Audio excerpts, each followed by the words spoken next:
to the classified study that was done by the Congressional Research Service on behalf of President Carter back in 1977, the spring of '77.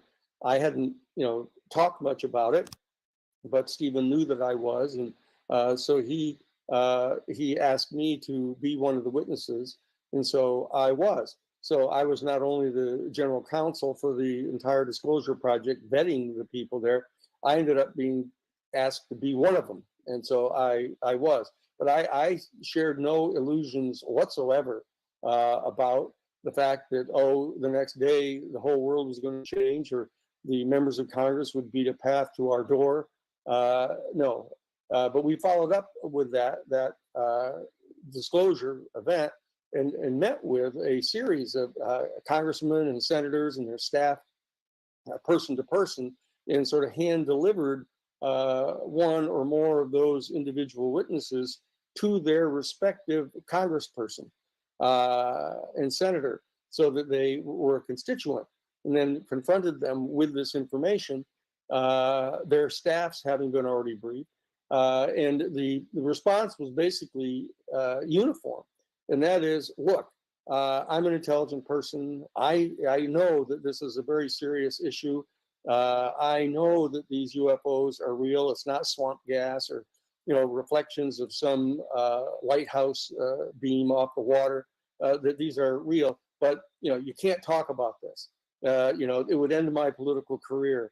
I know who the people are here on the Hill who are also very interested in this. We talk occasionally, but never in a group, just individual to individual. And that's how it was back in 2001.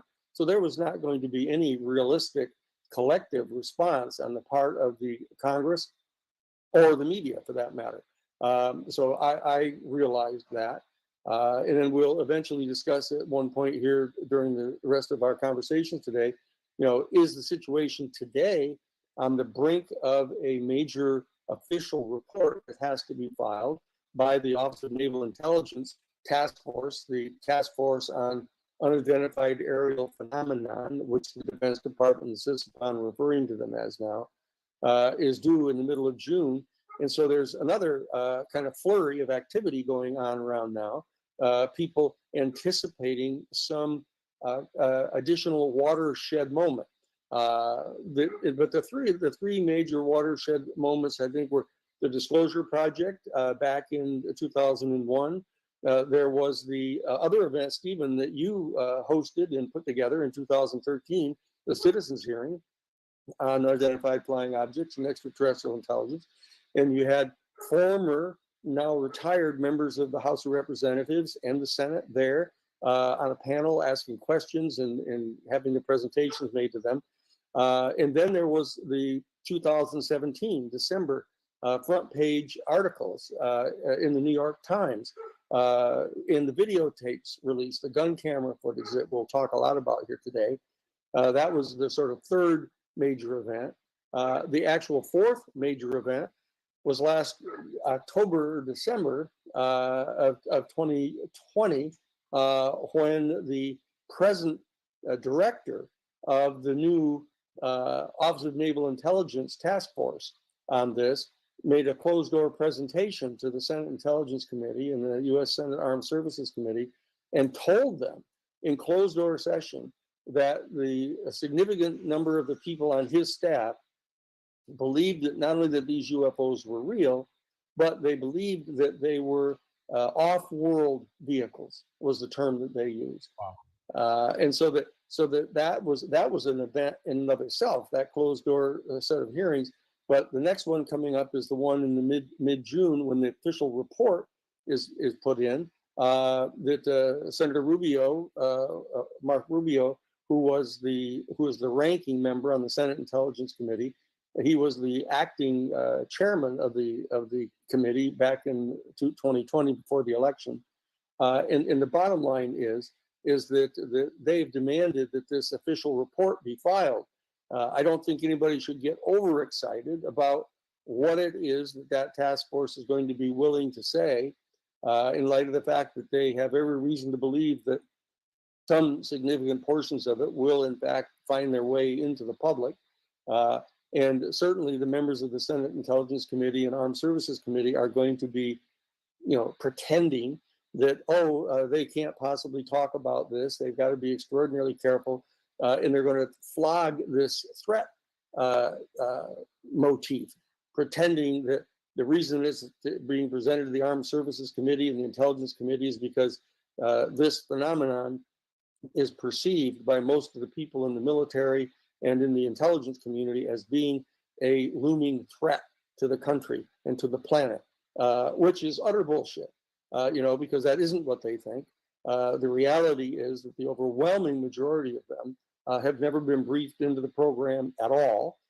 They've now picked up on the dog whistle, that they're supposed to now acknowledge that they're real, but now they're supposed to be just really utterly confused because they, quote, know they're not ours, but they don't think they're Russian, and they don't think they're Chinese, and therefore they're completely baffled, purportedly, about what the source of these phenomena are now that they've conceded that they're real, which is another, modified hangout position, because the reality is that the overwhelming majority of the people who have in fact been briefed into this program not only know that these extraterrestrial vehicles are real, but that they do not pose any national security threat because they've been here for some substantial amount of time, during which the Defense Department and intelligence communities have been systematically, consciously, and knowingly lying and saying they don't have any information about this. But now that the instructions have changed and they're supposed to acknowledge that they're real, but that they're baffled about what the origin of these might be, they're trying to attach that to flogging the threat motif so that they can try to get substantial more money from the tax funds to go to the corporations and to the defense industry to try to protect us against this absolute overwhelming potential threat to our entire planet. So that I don't anticipate that this series of events is going to take place in June is going to be that substantial, but it is one of the four that I've listed as the hallmarks of history of dealing with this particular issue. Steve, what do you think? Before we go on, let me just jump in there. Steve, what do you think is going to come? Do you expect something? Your question is regarding me. I'm getting a lot of feedback here, huge feedback. I'm sorry. Coming straight back. Maybe I can lower my mic a little bit. Let's see. Well, that sounds like a UFO. See, there's that noise in the back. Yeah, I got a UFO in my oh, that could be a I can't see the mic volume thingy. Anyway, that seems to be better. Okay. Okay, good. What do you think is going to come in June? Look, substantial. Danny covered a lot of territory there, and at another time in another place, it would be just a thrill to have a long dialogue with Danny about this issue in front of a very large audience. But for today, let me say this about your question. The report that is coming is not being demanded by law. It was language put into a bill, appropriations bill, Intel appropriations bill, in the comment section. So what it is, it's kind of a command performance request to the Senate Intelligence Committee. When the committee requests something, it's a major committee, generally you need to comply. So they will comply. The big question, of course, is what will they deliver up? Now, this is where things get complicated. Because the history of the government on this issue has always been to say as little as possible, redact, ignore requests, missing documents, and so forth. I've been doing this for 75 years. It's a key component of the truth embargo. So will this be in that same genre? That will depend on whether those within the military intelligence complex who oppose the disclosure process, do not want a confirmation to come from the president, get control of the ONI or just the entities that are going to be putting together a report. in which case they could serve up a giant platter of nothing burgers. But if they don't, I think there's going to be some substantive information provided. But the most important thing I could say now is that this report is simply part of a much larger, more complex undertaking going on right now. And we don't have the time here for me to get into a lot of details. I will simply say that based on my observations and intense focus on the TTSA, everything they say and do, all articles about them and so forth, I believe that the fundamental agenda of that project launched in October of 2017, besides setting up a company and raising funds and a mission statement that covers a lot of areas, including entertainment, books, and what have you, that the core reason that it was brought into existence was to get congressional hearings. The attempt to get congressional hearings has been going on since 1968, when we had the last congressional hearing. The first congressional hearing was 66 on this subject, 19 years after Roswell. 2 years later, they held a one-day event to kind of just show the flag, and that was it. And that's the last time, 52 years ago. Since then, many attempts have been made to get congressional hearings, and every one of them has been stopped cold. Stephen Greer, with his event of 2001, one of the reasons he did it was to get congressional hearings. And why is that important? Because the way to the confirmation event, the disclosure event, is got to be through congressional hearings. Any other way is going to be disruptive, destructive, and it's going to have a lot of losers instead of a lot of winners. And it's the appropriate, responsible thing to do. So he brought in 18 witnesses. He brought in a VHS tapes of about, 60 more witnesses condensed. Gave a huge press conference, got a lot of media coverage and so forth. Then he went up on the Hill with people to meet with members of Congress. And it was a decent effort.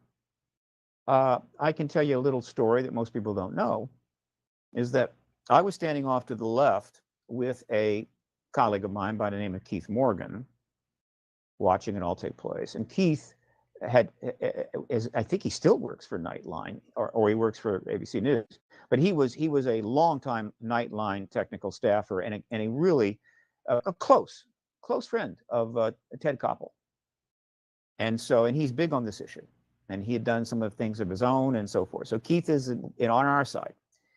So he grabbed one of the tapes that were available to the media and literally ran out of the press club a number of blocks. It's not too far. Directly in ABC News, directly up to Ted's office, walked into his office and said, "Ted, you got to see this." So he sits down, and Ted Koppel puts the tape into his VCR machine and watches some of the hearing. I know this because Keith told me later.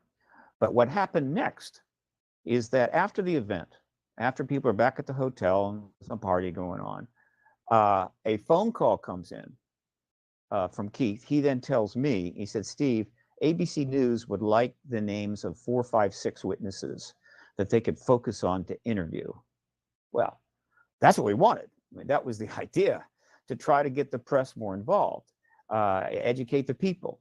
The Congress will come around when it comes around. That doesn't mean we can't make a lot of progress. And so I contacted Greer, and I told him that's what they want. And he came back with a list, gave it to me. And it was like 4 or 5 of the witnesses. And he added Edgar Mitchell, who was not there as a witness, I think simply because it was Edgar Mitchell, gave that to Keith, and he then takes it back to ABC News. And I believe that some interviews might have been in the preparatory stage. I don't know, but I assume they were going to follow up. And then 9/11 happened, and that was it. That was the ballgame. So since then, there have been other attempts at hearings. I know of 2 members of the House, both from Texas, who, because there was someone that was close to them that had been educating them on the ET issue for years, finally got the bug. And this was, boy, I'm going to guess this is like 2003, maybe 4. I can't remember the exact time. And they decided, we're going to try to get hearings in the Intelligence Committee. Intel, Senate Intel, House Intel. And I said, great. And then later I learned that was stopped cold by the chairman of the House Intel Committee. Just stopped absolutely cold, which I wasn't surprised.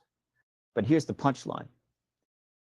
I think the next year, the chairman of the House Intel Committee stepped down for whatever reason. And one of these two House members became the chairman of the Intel Committee and never touched the issue again. Okay. So there have been these efforts to get hearings. That is what we've been getting. I did what I could, the citizen hearing on disclosure, as part of a larger process. Danny obviously has done what he could. Others have tried. However, when the To the Stars Academy launched in October of 2017, that was a game changer. And when the articles that they delivered to the New York Times via Leslie Kean were published after being fully vetted, that was the Rubicon. At that point, this issue crossed the Rubicon. It was never going to go back. It was only going to go forward, which is generally what we've seen. All right. So if I'm right, then what I expected to happen was there would be an effort to prepare for hearings. And that's exactly what has happened. Two things have been going on. One, Christopher Mellon started briefing people on the Hill, bringing witnesses up, probably the Nimitz witnesses and others. We don't know how many briefings he had up on the Hill, but he had a year and a half, probably could have been dozens. We know that he was focusing on committee chairs. Rubio was the chair, he was briefed. Mark Warner was ranking Intel, Senate Intel, he was briefed. Now, and then Rubio, of course, makes his effort to put that language in the bill. Why was he briefing members of Congress? There's only one reason you brief members of Congress on an issue, is if you're trying to get them to hold hearings on that issue. Meanwhile, over that same period of time, Luis Elizondo was vetting witnesses. He was vetting military witnesses. Many of them turned up on the Unidentified show, some in silhouette. We learned that scores and scores of military people, mostly I think not active, but some may have been active, were getting in touch with Lou. And why were they doing that? Because the effect of the New York Times articles, the effect of the aftermath of that and the reactions and so forth, sent a message out to every person in the military, active or retired, that the bar to coming forward and speaking has now been lowered very far. Fravor came forward, others came forward, Kevin Day, they weren't hassled, they weren't bothered. In fact, they were received very well. And so, given that there are thousands and thousands of former military and government agency people, mostly retired, who are absolutely well aware there's an extraterrestrial presence, and many, many who have had direct experiences, kind of like what Fravor had on the Nimitz and so forth, once that bar got lowered, the numbers that could come forward is extraordinary. And of course, why is that important? Because if we're going to have congressional hearings, I can assure you it will begin with military witnesses only. I'm not going to get invited. My colleagues are not going to get invited. It will be military witnesses, all right? And Lou has been vetting them. And so I think he's got the witnesses lined up. Mellon is preparing the Congress for hearings. Okay, now, does that mean you're going to get them? No. This is a difficult negotiation. You're trying to convince 5 to 7 committee chairs, and that's who calls hearings, right? The president doesn't do it. That it's okay, it's time to bring these witnesses in and testify in public in front of what will be hundreds of millions of people on this issue. And that's not an easy sell, as Danny has quite rightly pointed out. But the way they're going about it is the way to work. And this is where it gets even more complicated. I'm not surprised at this. If you're going to sell the idea of holding the first major congressional hearings on the ET issue, you have got to make it appropriate and safe for the politicians to make that call, which means from the get-go of the launch of the To the Stars Academy and subsequent interviews and statements and coverage, there has been an emphasis on national security. The word threat has been used, though often it's usually potential threat, which is what it should be. There is obviously a potential threat, but we don't think there is an actual threat. And I don't believe the people that are involved in this now believe that either. However, they were not going to get hearings based upon, we've got to get the people in here to start telling you all committee members how we can greet the ETs when they finally arrive. What kind of parties, what kind of celebration, how are we going to acknowledge? No, there's no way they're going to get those hearings. It's got to be national security. Now, I've been paying really close attention to this, and I'm fully aware of Greer's position. In my view, and I say this seriously, I do not believe there is a false flag ET thing being put together. I do not believe that this is being done in order to get billions of dollars for the Defense Department to really beef up the Space Force, which had never been created in the first place.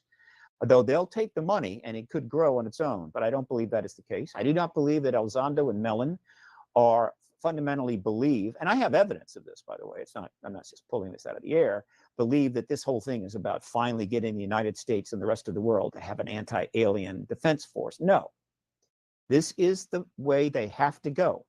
Once the hearings get underway, then there will be an opportunity to discuss the threat issue. And I suspect you're going to be shocked at how many of the military witnesses are going to say, I don't think there's a threat. A number of them have already said that in interviews, people that may likely show up. And why is this the way it has to be?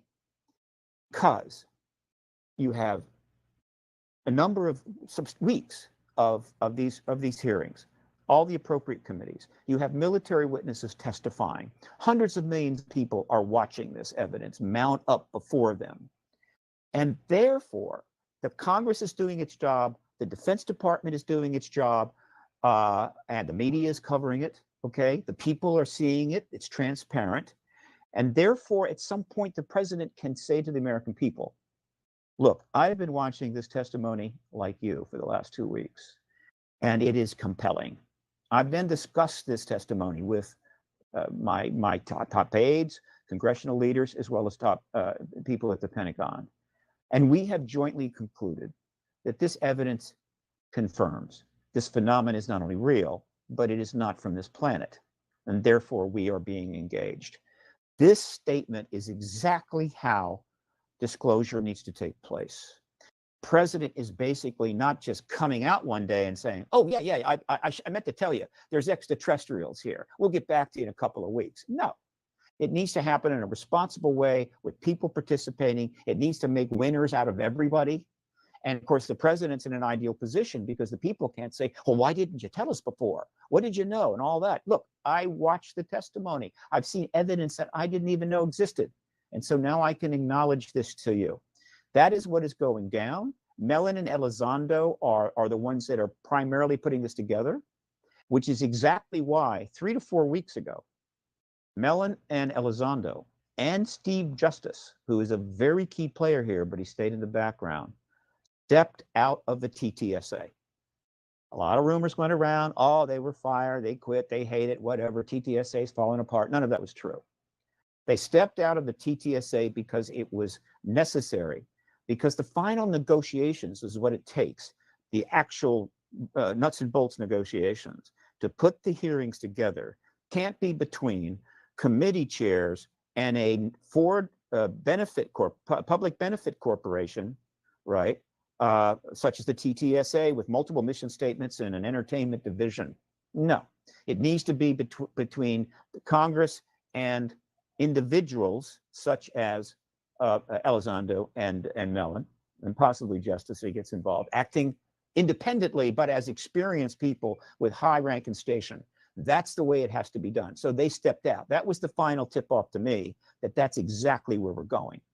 And the principal thing that is preventing the hearings from happening now is not that the members of Congress are cowards, or not that the ridicule is intense. It's not. The ridicule has never been lower than this. And all the time I've been involved, the debunkers and skeptics have scattered to the winds. There's only a couple holding out and they're making fools of themselves.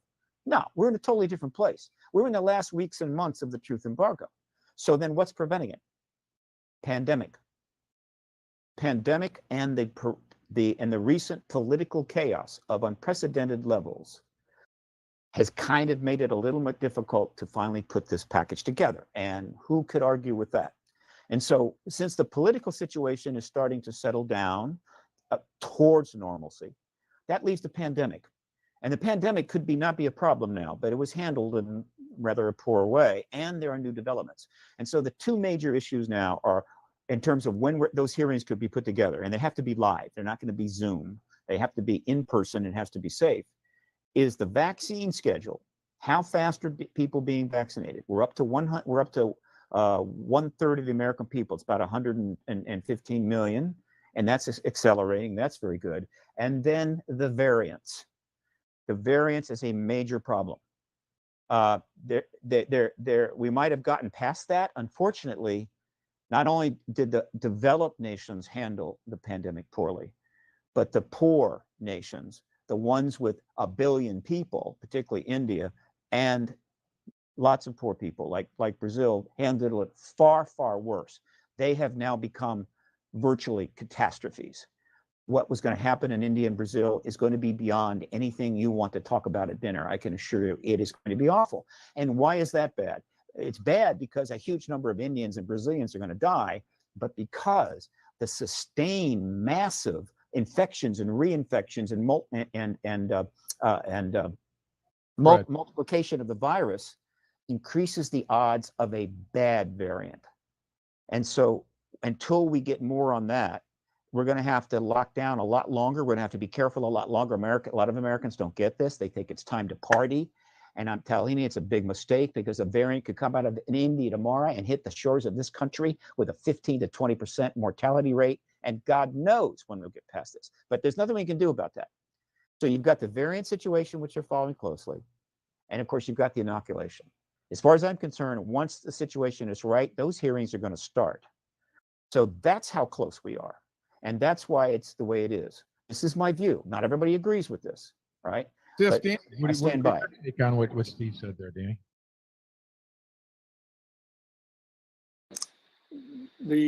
There's no doubt about the validity of virtually everything that you're saying, Stephen. That this pandemic situation, as complex as it is a major factor here. It's true that there's virtually no business as normal going on in Washington right now. It's all abnormal, including the massive proposals that are being made by the Biden administration. You know, a $1.9 trillion COVID relief bill, which of course is on top of that with the one that Trump already did. And then you've got the $2.3 trillion infrastructure bill that's being proposed. And now he has another I think $7 or so trillion for the child support networks. There's no doubt that the Democratic administration is leaning into this pandemic situation in a big way. And one of the major things they're attempting to do is to stave off a takeover of the Democratic Party by the Social Democrats. The Progressive Caucus is still the biggest caucus in the entire Congress, and that it's threatening to become the main driver of the Democratic Party. So the regular Democratic Leadership Conference group, the kind of moderate Democrats, are attempting to co-opt as much as they can the agenda of the progressives that are led by AOC, actually, as of right now.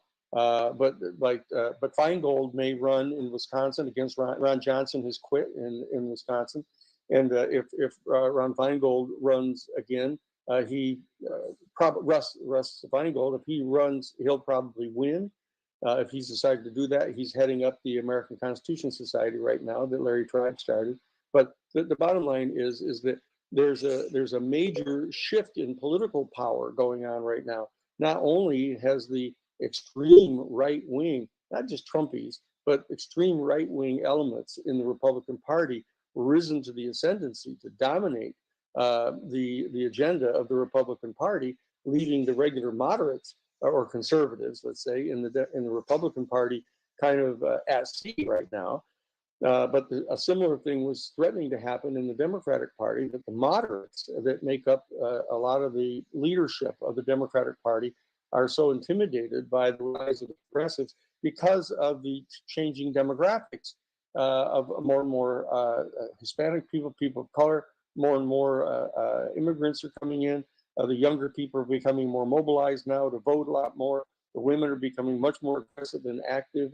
There's a major natural demographic shift going on inside the constituency of the Democratic Party that the Democratic Leadership Conference moderates, such as Bill Clinton, Hillary Clinton, Al Gore, Richard Gebhardt, that whole crowd, Sam Nunn, those old people, they're trying to hold the center of a simple moderate Democratic Party. These are both adjustments that were made by the Republican Party and Democratic Party in the immediate aftermath of the withdrawal of the Soviet Union from the Cold War back on December 31st of 1991, when Gorbachev signed the release of all of the republics. The extreme right wing in the Republican Party just instantaneously rose up and seized control of the Republican Party, that entire element that was under the control of Dick Gebhardt, that whole New American Century crowd. Now, but this is, Steve and I need to be careful of engaging in Washington talk here. I mean, both of us have spent way too long inside Washington, D.C. But to be helpful on this particular subject, Stephen is correct that the dynamic that's going to control this particular issue is subject not only to the extreme exigencies of the pandemic, including the potential rise of these dangerous variants, but also to the vicissitudes of the Democratic Party and Republican Party shifts in their demographics. So all of that is true, but let's set that aside as shop talk, between Steve and me. But the bottom line is that this process that's going on now with regard to the UFO issue and the issue of extraterrestrial intelligence, there has never been a time since the closing down of Blue Book, basically, and the rise of the Robertson panel, where they undertook this massive intelligence effort to ridicule this particular issue, and has sort of brought to an end the kind of golden age, the early age from 1947 up to 1952, 54.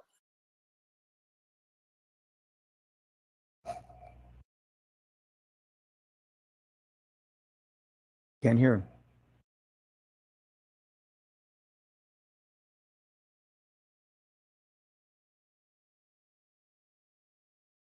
Can't hear him.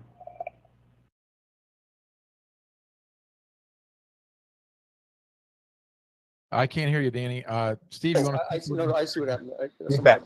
But the Central Intelligence Agency, with the Robertson panel, undertook a self-conscious effort to shut down that entire age, that whole period that went on from 1947 to 1952 to 54, where everybody was talking about the UFO issue. All the military people were trying to figure out what to do about this. All of them were acknowledging that this was not ours, but they definitely were doing everything they could to make this ours. Very specifically, they were engaged in a full-scale program to bring down some of these UFOs, to capture their technology, to supplement what they had recovered at Roswell and a couple other places. And they were very clearly attempting to back engineer this technology, specifically for the purpose of developing a military weapon, an application of the technologies. That's absolutely true. And, it's the old saying you've heard me cite before, the old Sufi saying that when a pickpocket meets a saint, all he sees are his pockets. And that's what the experiences that we've been going through. The United States, since the passage of the National Security Act of 1947, in December of 1947, we have been in a national security state. And the objectives of the national security state are to assert full spectrum dominance, to establish and maintain a privileged access to the strategic raw materials that they believe are needed by our American corporations, because they believe in this trickle-down theory of economics that what's good for General Motors is good for America. That whole theory of putting the instrumentalities of our state at the disposal of the private interests of the corporations has dominated our country, not just since the robber baron era, but most especially since the passage of the National Security Act of 1947. So the entire thrust of the government effort was to secure access to this technology so that it could be developed into weapons. So that's what the problem has been. And they've used that as the excuse, not only for placing this in the highest possible level of security clearances, the majestic category of security clearances here, but the fact is that they've also been engaged in this massive program to ridicule the issue so that they can keep it secret.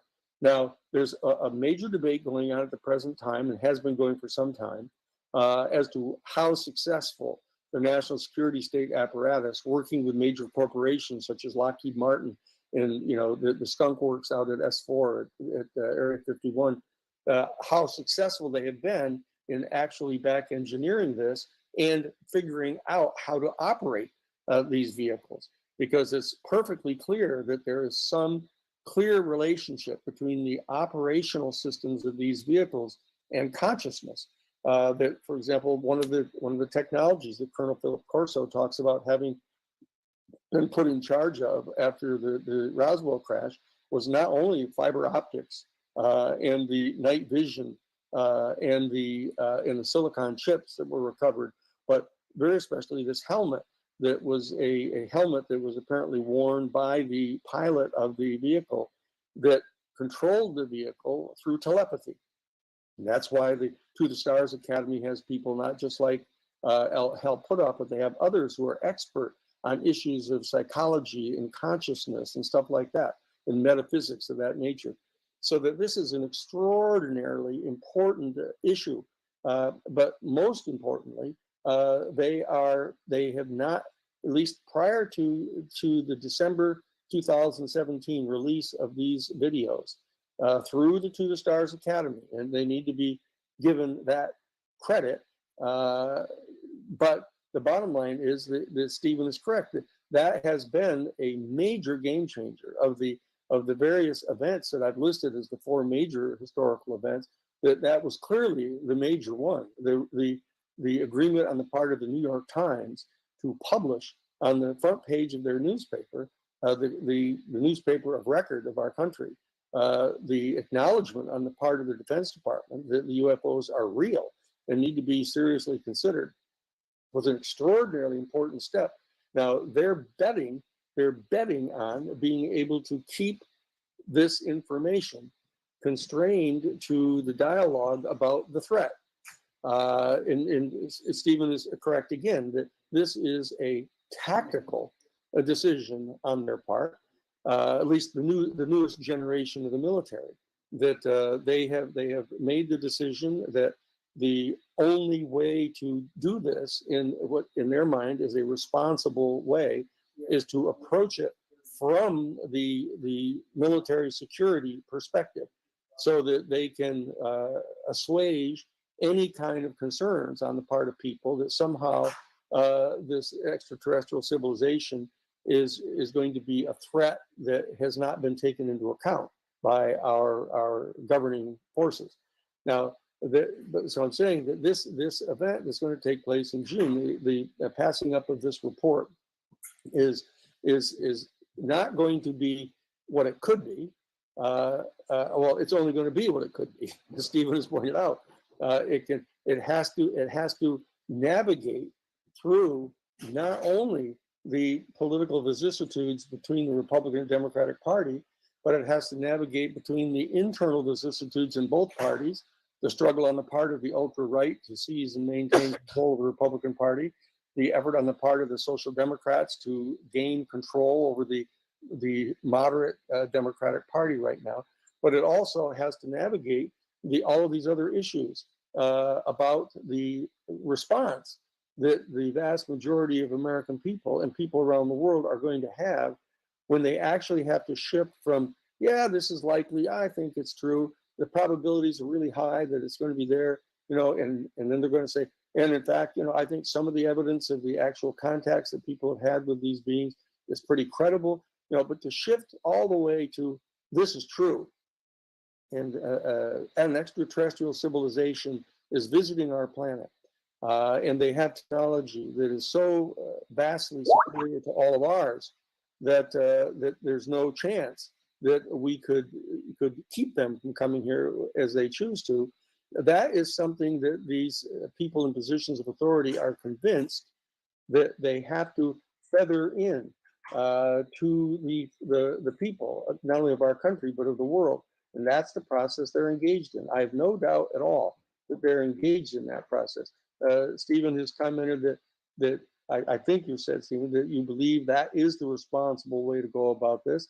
That I, as an advocate and representing the Disclosure Project and others, have to advocate are getting this done as fast as possible, but in as responsible a way as possible. That's why I've endorsed repeatedly publicly the call that was made back on November 11th of 2009 by the Vatican for the people ourselves to engage in a very, very serious conversation among ourselves about what we believe to be the full philosophical and theological implications of the fact that our human species is not, in fact, not only not in the physical center of the universe, which was the particular controversy at stake with Copernicus and Galileo, but the fact is we're not even at the apex of the biological pyramid, which we pretended we were once we discovered we weren't in the center of the universe. So we've got another major transition coming up in the worldview of our entire human civilization. There's an entire new worldview that has to be developed here to take the place of the spectrum of the octave of thoroughgoing worldviews that our human family adheres to. There's every single one of the 7 major operative worldviews is rooted in the fundamental premise that our species is in fact the penultimate evolution of consciousness into material manifestation in the whole universe. Now this is an extraordinarily important threshold that we have to cross through here, and we have to all participate in doing this in as thoroughly a responsible way as we possibly can, with the full knowledge that the elite are always going to try to keep this information to themselves so they can maintain their elite status.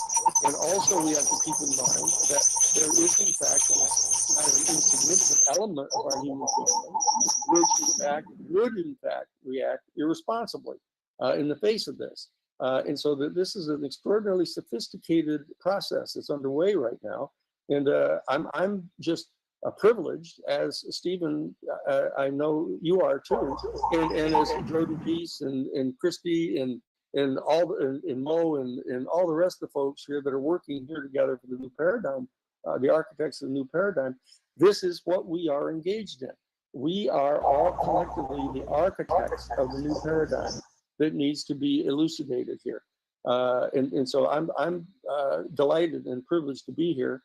And I hope that we'll get more and more and more people to participate in this conversation so that we can direct more and more of our energy into not are these real or are they from an extraterrestrial civilization, but the all important issue of what are the implications for us? What are the implications for our worldview? What are the implications for our social structure, for our economic structures, for our political structures? What are the implications for our theological structures? This is an important thing for us to deal with right now. And I thank all of you guys for beginning to participate in this important conversation. Great. Hey, Steve, we're running out of time here. Why don't you give us 2 minutes there, Steve, and then we'll have to stop there. A couple things. One, a phrase that I came up with, it's mine, it's trademark, that I agree with Danny about it, is that if witches were real, the military intelligence complex would weaponize brooms. Now, let me give you some positives here. Danny was speaking to the political situation right now. Okay, it is what it is, and it's bad. It's really bad. It's bad to the point of being destructive, very destructive. About 100 and some days ago, a huge mob, just 2 or 3 blocks from where I'm my office, entered the Capitol, stormed it, broke through. At least like the British, they didn't burn it down, or was that the White House? Whatever. Things are a mess. It's awful. Here is a positive, and I think it's one of the reasons why they're getting some resonance from this, meaning Mellon and Elizondo. Look, the ET issue transcends politics. And so the hearings that will take place, which will be the most watched hearings in the history of America or any other country, given the nature of media now, are nonpartisan. Committee chairs and the committee members will be asking military witnesses important questions about this phenomena. There's no politics there. There's no Democrat or Republican. They will have a chance to do real hearings, meaning not posture, not play stupid political games, but actually get probably very much into, wow, this is interesting, which is exactly what happened at the citizen hearing on disclosure. And one of the reasons that I produced that damn thing back in 2013. So what it means is that the American people, besides learning extraordinary information from military witnesses about this phenomena, are going to see their Congress doing their job and not doing it in a politicized manner. And of course, there's a lot of historical glory that's going to go to the committee chairs and the members of the committees that ask these questions. And of course, to the DOD and to the military, because these are military witnesses there. In other words, we're talking about win, win, win, win, right? And we're talking about something that breaks this incredible gridlock, which has become vicious. It's not just they're imposing, but vicious. They have put metal detectors in the entrance to the house so that nobody will bring a gun on the floor. I mean, this is worse than at any time in my life, though I know there've been some moments. And so that is one of many hugely positive things that will come from these hearings, and one of the reasons why I think they will happen. And then let me make it clear.